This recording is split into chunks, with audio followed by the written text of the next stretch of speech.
আসসালামু আলাইকুম রাহমাতুল্লাহ। আজ এমন এক কোরআনের আয়াত নিয়ে আলোচনা করব, যা সম্মানিতা মা ও বোনেরা আপনাদের অনেক উপকার হবে। কার্যকরী আমল, পরীক্ষিত আমল। কোরআনের এই ছোট্ট আয়াত যে পাঠ করবে তীরের মতো কাজ করবে।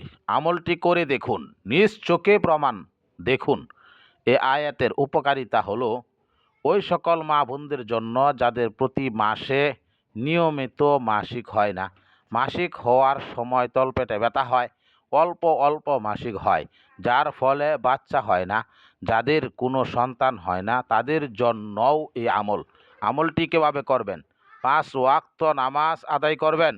ফজর ও মাগরিবের অথবা এশার নামাজের পর অজু অবস্থায় বসে 9টি লবঙ্গ নিয়ে প্রথমে 3 বার ইস্তিগফার পরে 3টি ফুঁক দিবেন লবঙ্গের উপর। অতঃপর যে কোনো দুরূদ শরীফ পড়ে 3 বার 3টি ফুঁক দিবেন লবঙ্গের উপর।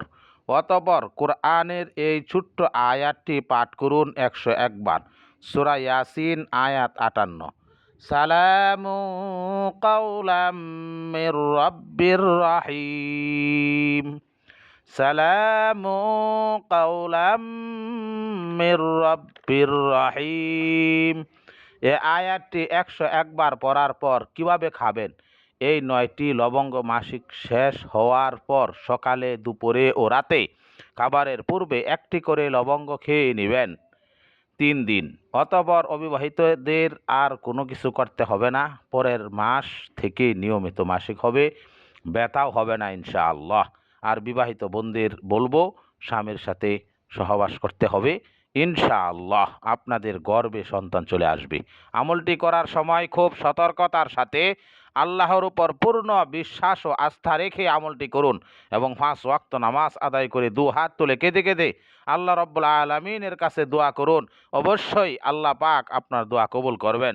তবে আমল শুরু করার পূর্বে সামর্থ্য অনুযায়ী দান সৎকা করে আমল শুরু করুন।